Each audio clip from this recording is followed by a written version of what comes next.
ምን ዋጋ ያላጣ ነገር አለ? አሁን ዋጋ ያላጣ ነገር ይሄም ዋጋ ያጣ ነው። ለራሱ ዋጋ አለው፣ እኛ ግን ዋጋ እየሰጠነው አይደለም። ገንዘብ በላይ ነው። ይሄ ከወንበር በላይ ነው። ይሄ ከዝምድና በላይ ነው። ይሄ ከሀገር በላይ ነው። ፍቅር ተሸክሟል፣ መስዋዕትነት ተሸክሟል፣ ቤዛነት ተሸክሟል። ይሄን የያዘ ሰው ፍቅርን፣ ቤዛነትን፣ መስዋዕትነትን ይዞ የሚዞር ነው። ይሄን ዋጋ አልሰጠው ስንል ለቄስ ዋጋ የማይሰጥ ህዝብ መጣ ማለት ነው። አሁን አንድ መነኩሴ ማየት ለእናንተ ቀለል ያለ ነገር አልሆነባችሁ? ቀለል ያለ ነገር ሆኗል አሁን ማለት ነው። ቀለል ያለ መነኩሴ ማየት ምንም በቃ ቀለል ያለ ነገር፣ ሁሉ ነገር ቀነሰ፣ ዋጋ አጣ።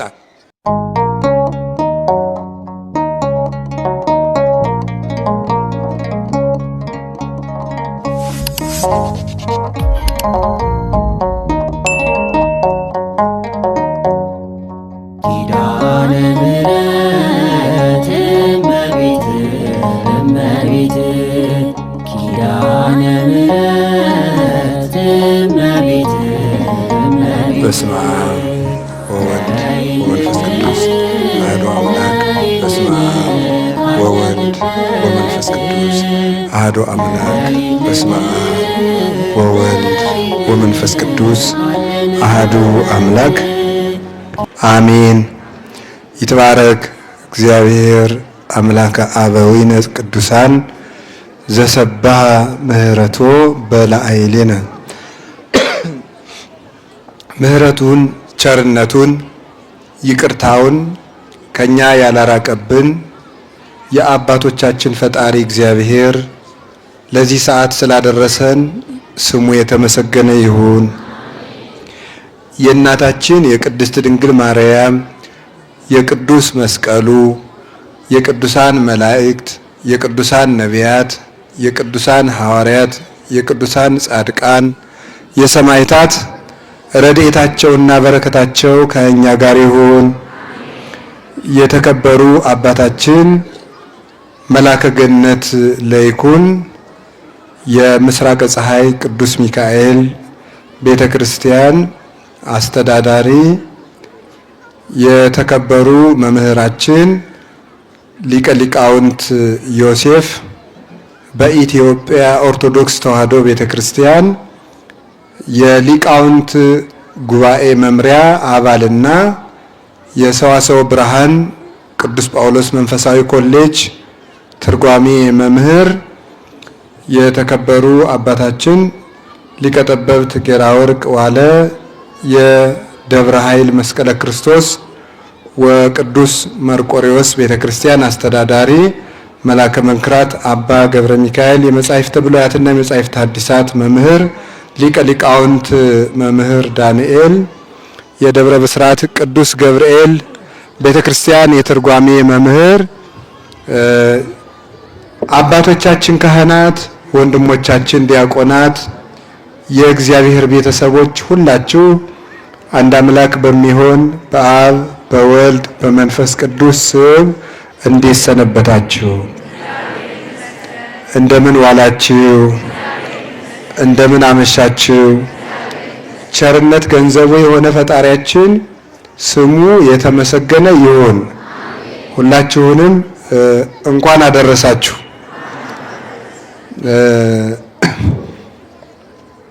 እንደ እግዚአብሔር ፈቃድ ዛሬ የምንማማረው ዋጋ ያለው ሰው መሆን በሚል ርዕስ ነው የምንማማረው። እስኪ በሉ በሉ በዛ በኩል ያላችሁት በሉ ድገሙላችሁም። የእነዚህኞቹ ድምፅ ትንሽ ይበረታል፣ ጎበዞች ናቸው። እስኪ እናንተ በሉ በዛ ያላችሁት። እስኪ ደግሞ እናንተ በሉ። አሁን አንድ ላይ በሉ። ስለዚህ ከዛሬ በኋላ ምን ያለው ሰው መሆን አለባችሁ? ዋጋ ያለው ሰው መሆን። እንዴት ነው መሆን የሚቻለው? እሱን ነው የምንማማረው። የእግዚአብሔር ፈቃድ እጅግ መልካም ነው። እግዚአብሔር መልካም ነው፣ ፈቃዱም ድንቅ ነው። በመካከላችን ተገኝቶ እንዲያስተምረን ቅዱስ ፈቃዱ ይሁንልን። የእግዚአብሔር ፈቃድ መልካም ነው ያልኩት ለምንድን ነው? የሚገርማችሁ እግዚአብሔር ባወቀ እኔ እምነት፣ ተስፋ፣ ፍቅር በሚል ርዕስ ነው ላስተምር የመጣው የነበረው እና መቼም ሰባኪ እንደ እናት ነው። እንደ እናት ነው ማለት ምን ላቅርብ ይላል። የእውቀት መቸገር ግን አይደለም። አንድ መምህር ከሚጠበቅበት ነገር አንዱ አዝኖ ማስተማር ነው። እስኪ አዝኖ ማስተማር በሉ። አዝኖ ማስተማር ማለት አሁን ያለው ችግር ምንድነው? ህዝቡ ላይ የቸገራቸው ነገር ምንድነው? ምን ላይ አተኩሬ ባስተምር ይሻላል ማለት አለበት እንጂ ያወቀውን ሁሉ አምጥቶ የሚያንጎደጉድና የሚያመሰጥር አይደለም። ሊቅ ማለት እኔ ግን ሊቅ አይደለሁም። በጣም ይቅርታ ሳስበው ለካ እንደዛ እያልኩ ነው ሳላስበው። ግን እንደዛ አይደለም ማለት የፈለኩት እግዚአብሔር በሚያውቀው ሊቅ እንደሆንኩ ተሰምቶኝም አያውቅም ደሞም አይደለሁም።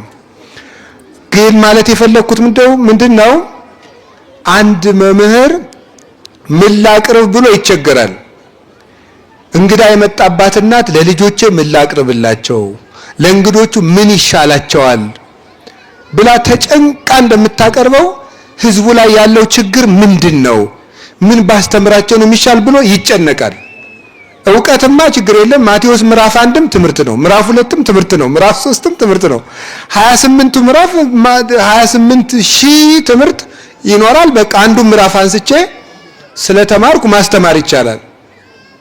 ግን ስለምንጨነቅ እንደው ምን ባቀርብ ይሻላል ይባላል እና ቅድም ሳስብ አይ በቃ እምነት፣ ተስፋ፣ ፍቅር ብዬ ላስተምር ብዬ አስቤ ለወጣ አካባቢ እኮ ነው። አይ በቃ ይሄንንስ ወይ የማለዳው መምህር አስተምሯቸው ይሆናል ወይም ሌላኛው መምህር አስተምረውት ይሆናል።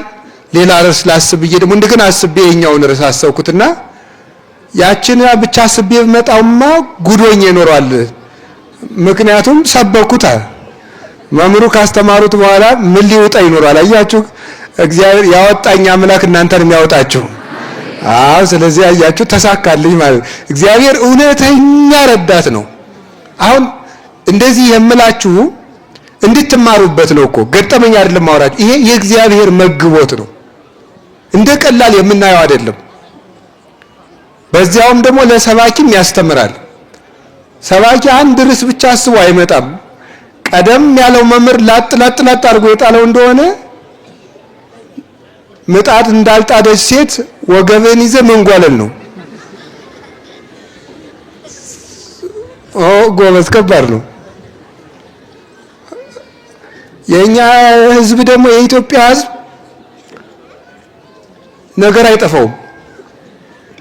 ማስተማር ቢጠፋው ትምህርት መገምገም አይጠፋውም። በደንብ አድርጎ ነው የሚሰነጥቀው ማለት ነው።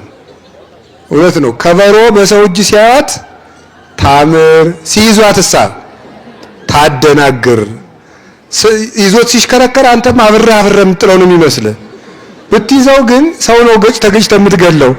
አያችሁ ከባድ ነው እኮ እና እንደዚያ ነውና እግዚአብሔርን ከልቤ ነው የዕለት እንጀራችን ስጠን ዛሬ ስላላችሁ የእናንተ ጸሎት ምን መማር እንዳለብን መድኃኔዓለም ርዕስ ይመርጥልናል።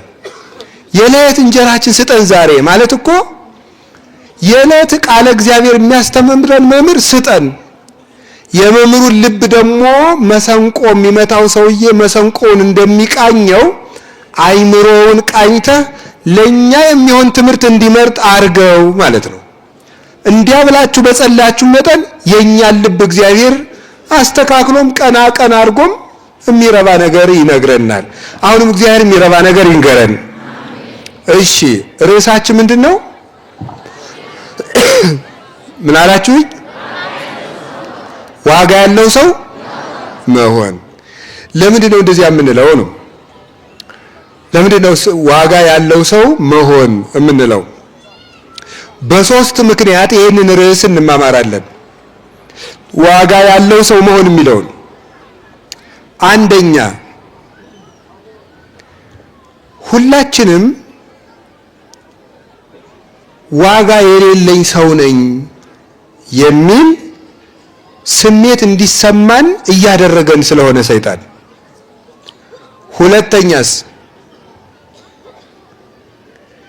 የሰው ዋጋ አልገባን ስላለ። ሶስተኛስ ዋጋችንን ስላላወቅን። በዚህ ምክንያት ዋጋ ያለን እንድንሆን እንማማራለን። ዋጋችንን ስላላወቅን፣ የሰው ዋጋ ስላልገባን፣ የሌሎች ዋጋ ማለት ነው። ሶስተኛ ደግሞ የራሳችን ዋጋ ስላልገባን ነው። በዚህ ምክንያት ዋጋ ያለው ሰው ስለመሆን እንማማራለን። ለመነሻ የሚሆነን ጥቅስ የምንወስደው በኦሪት ዘፍጥረት ምዕራፍ 15 ቁጥር 1 ላይ ያለውን ነው። እግዚአብሔር ለአብርሃም የተናገረው ነው። ወይቤሎ እግዚአብሔር ለአብርሃም፣ አብርሃም አልተባለም ገና። ኢትፍራህ አብርሃም እስመ ሀሎኩ ምስሌከ፣ አብርሃም ሆይ አትፍራ እኔ ካንተ ጋር ነኝና። እስመ አነ አጸናአከ፣ እኔ አጸናሃለሁ። ወአአብየከ፣ ከፍ ከፍም አደርግሃለሁ። እስመ ብዙህ ውእቱ አስብከ በሃብዬ፣ በእኔ ዘንድ ዋጋህ ብዙ ነውና ይላል። እስኪ በሉ በእኔ ዘንድ ዋጋ ምንድን ነው? ስንት ነው አለው?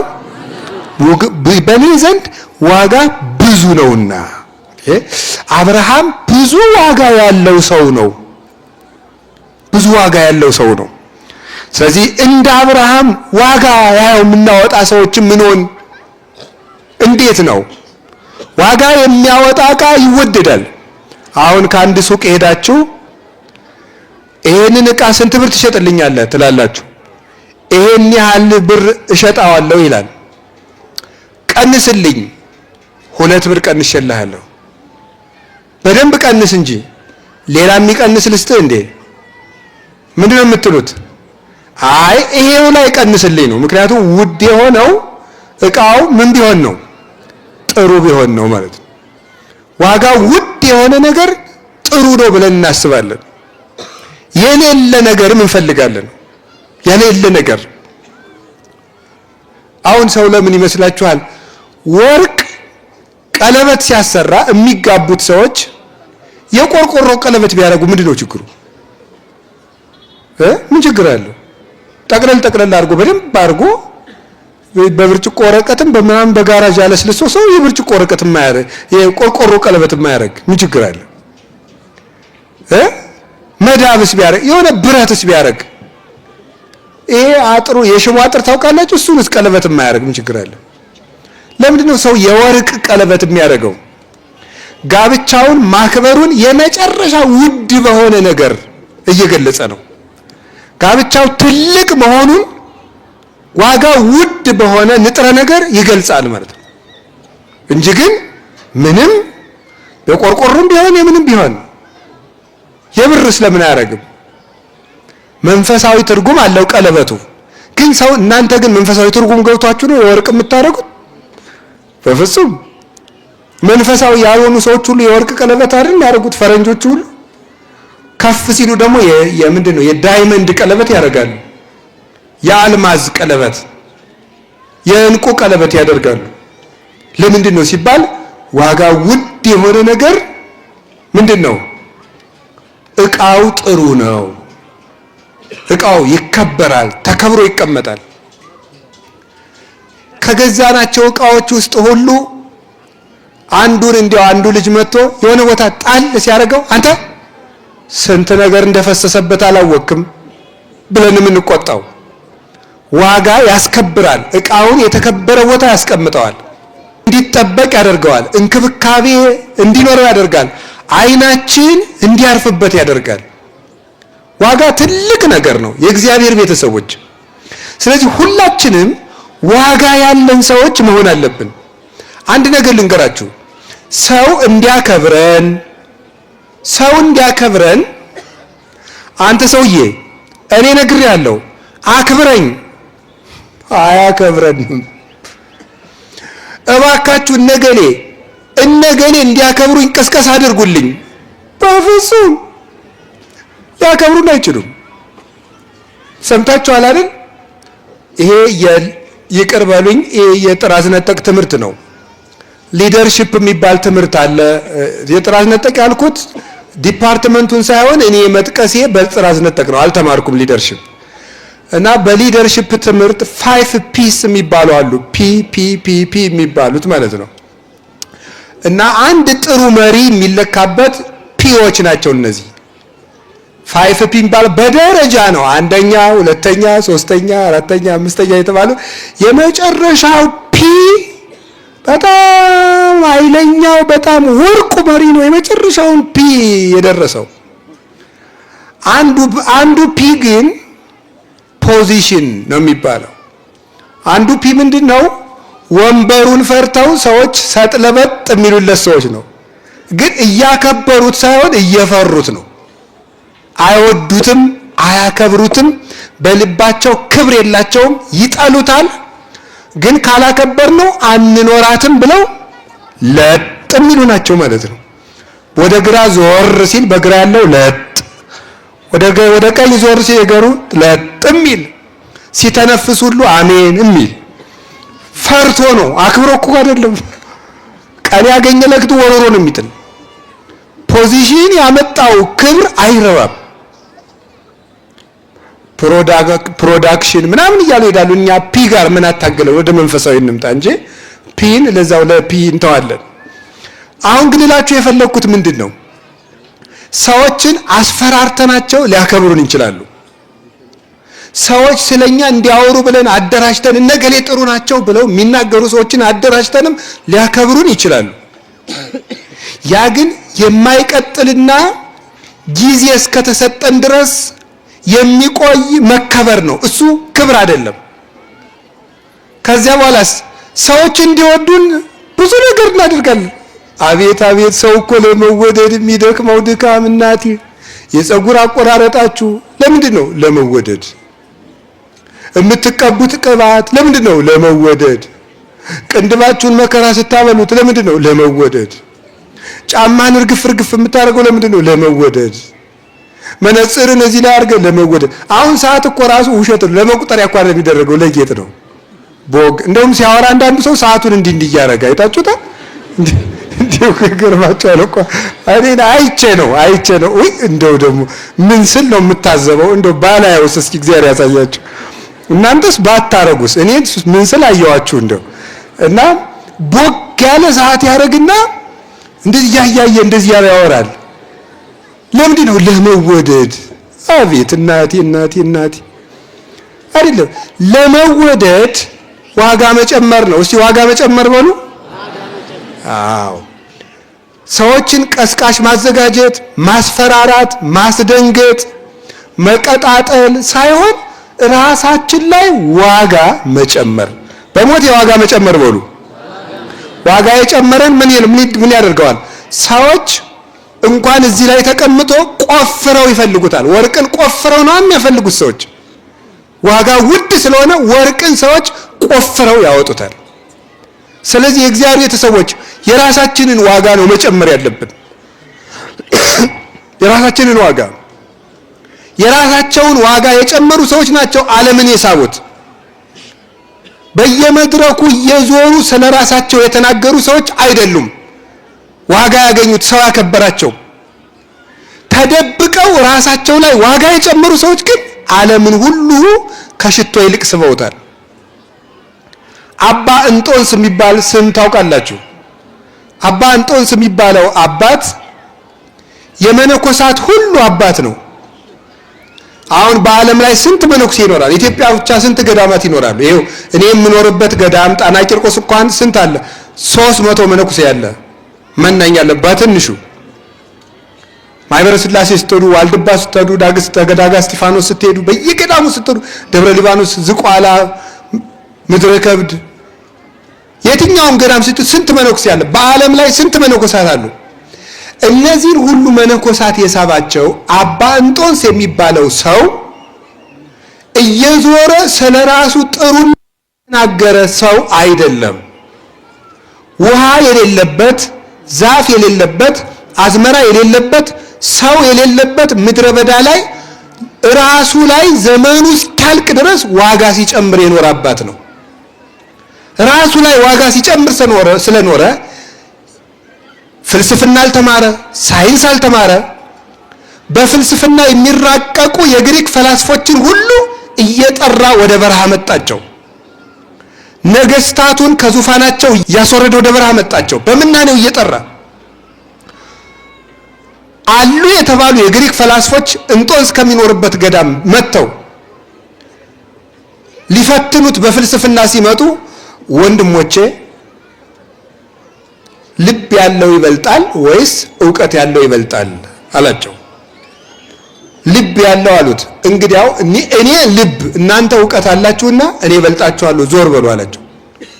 መልስ አጥተው ተመልሰው የሄዱት።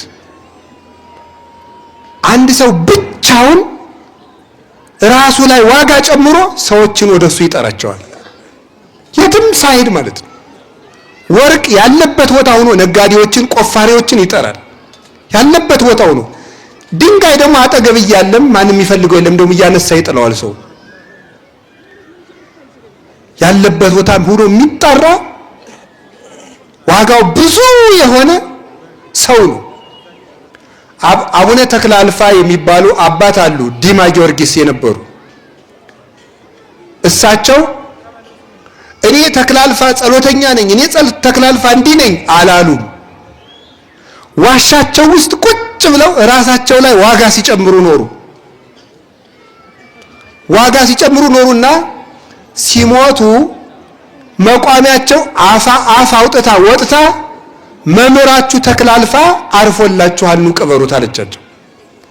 ዋጋ ጨምሩ። ዋጋቸው ከራሳቸው አልፎ መቋሚያቸውን ጭምር ዋጋ እንዲኖራት ተደረገ። አንደበት አሰጧት ለመቋሚያቸው። ራሳቸው ላይ ዋጋ ጨምረው ልብሳቸው ላይ ዋጋ የጨመሩ ብዙ አባቶች ናቸው። እንደ ኤልያስ ቅድም መምህር እንዳስተማሩን ነብዩ ኤልያስ ራሱ ላይ ዋጋ ሲጨምር የነበረ አባት ነው። ኤልዛቤል የምትባለው ደግሞ የምትለብሰው ልብስ ላይ ዋጋ ስትጨምር የኖረች ሰው ናት። ውድ የወርቅ ዘውድ ነበራት፣ ውድ ቀሚስ ነበራት፣ ውድ መታጠቂያ፣ ውድ ቤተ መንግስት፣ ውድ መመገቢያ፣ ውድ አልጋ፣ ውድ የሐር መጋረጃ ነበራት። ኤልያስ ደግሞ ውድ ሰውነት ነበረው፣ ውድ ነፍስ ነበረችው፣ ውድ ልብ ነበረው። ኤልዛቤል ያ ሁሉ አጥፍታ ነፍሷ ግን ርካሽ ነበረች። ስጋዋ ርካሽ ነበር፣ አይምሮዋ ርካሽ ነበር። ቀናተኛ፣ ስግብግብ፣ ነፍሰ ገዳይ፣ ድሃ የምታስጨንቅ ክፉ ሰው ነበረች። ኤልያስ ደግሞ ርህሩህ፣ በእግዚአብሔር ፍቅር ልቡ የሚናደድ ንጹህ ድንግል፣ ወደ ሰማይ አይኑ ያቀና እምነቱ እስከ ሰማይ የተዘረጋ አምድ ጽኑ ነብይ ነው። ልብሱ ግን አንድ ናት። እሱ የነፍሱን ዋጋ ጨመረ። ልብሱ ግን ርካሽና አንድ መጠምጠሚያ ነው። የስግደት ወዝ የጠገበ አንድ መደረቢያ ነው የነበረው። ዋጋ የነበረው ሰውነቱ ለነፍሱ ለጨርቁ ዋጋ ሰጠውና አርጎ ወደ ላይ ሲሄድ ደቀ መዝሙሩ ኤልሳ አባቴ በረከትህን ላክልኝ ሲለው መጎናጸፊያውን ነበር የላከለት። የሰውነቱ ዋጋ ልብሱንም ዋጋ ሰጥቶት ነበርና ኤልያስ አንድ ምውት ነው ያስነሳ፣ በህይወቱ አንድ ሙት ነው ያስነሳ ኤልሳ ግን ጌታዬ ያንተ የመምሬ ጸጋ ድርብ ይሁንልኝ ሲለው በልብሱ በኩል እጥፍ ዋጋ ሰጠው። ኤልሳ ከመምሩ እጥፍ ዋጋ ኖሮት 2 ሙት አስነሳ። ተሻግሮ ሲሄድ ዮርዳኖስን መሻገሪያ ቢያጣ አይቴ ሃሎ አምላኩ ለኤልያስ የመምሬ የኤልያስ ፈጣሪ እግዚአብሔር የት ነው ብሎ በመጎናጸፊያው ዮርዳኖስን ቢመታው ተከፍሎለት ተሻገረ። ኤልያስ የነፍሱ ዋጋ ለስጋው፣ የስጋው ዋጋ ለነፍሱ ዋጋ ሆነ። ዋጋ ያለው ሰው ልብሱም ዋጋ አለው። መቃብሩ ዋጋ አለው። አጥንቱ ዋጋ አለው። ኤልሳ ሙቶ አጥንቱ ነበረ ሙት የቀሰቀሰ።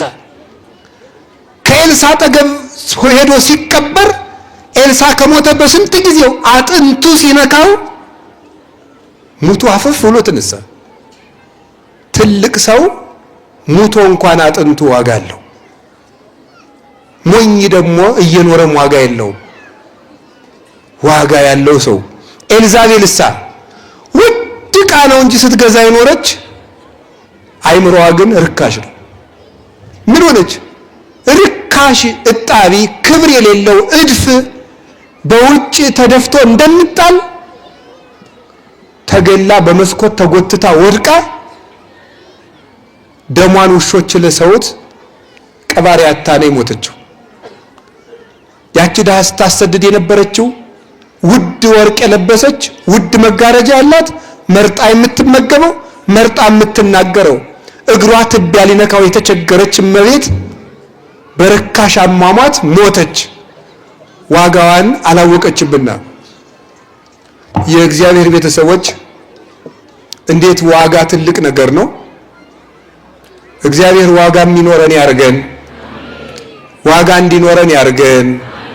አሁን ሁሉም ነገር ዋጋ እያጣ ነው። ይገርማቸዋል። ዋጋ አጥቷል። ዋጋ አጥቷል ሁሉም ነገር።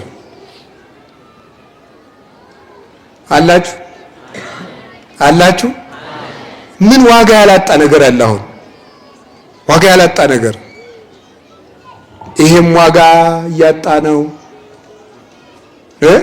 ይሄ ራሱ ለራሱ ዋጋ አለው።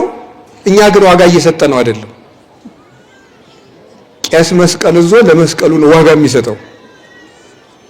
ዋጋ የሚሰጠው የትልቅ ነገር ነው። ከገንዘብ በላይ ነው። ይሄ ከወንበር በላይ ነው። ይሄ ከዝምድና በላይ ነው። ይሄ ከሀገር በላይ ነው። ይሄ ከመንደር በላይ ነው። ይሄ ትልቅ ነው። ይሄን ትቶ ይሄ መስቀል ሶስት ነገር የተሸከመ ነው። ፍቅር ተሸክሟል፣ መስዋዕትነት ተሸክሟል፣ ቤዛነት ተሸክሟል። ይሄን የያዘ ሰው ፍቅርን፣ ቤዛነትን፣ መስዋዕትነትን ይዞ የሚዞር ነው። ይሄን ዋጋ አልሰጠው ስንል ለቄስ ዋጋ የማይሰጥ ሕዝብ መጣ ማለት ነው። ዋጋ አባትነት ዋጋ አጣ። ማን ይስማው? ቅስና ይሰማ። ሰማችሁ? ዋጋ ያልሰጠናቸው ነገሮች ብዙ ናቸው። አሁን አንድ መነኩሴ ማየት ለእናንተ ቀለል ያለ ነገር አልሆነባችሁ? ቀለል ያለ ነገሩ ነው አላውን ማለት ቀለል ያለ መነኩሴ ማየት ምንም በቃ ቀለል ያለ ነገር። ድሮ መነኩሴ ማየት መልአክ እንደማየት ነበር። አሁን ሁሉ ነገር ቀነሰ፣ ዋጋ አጣ። እንዴ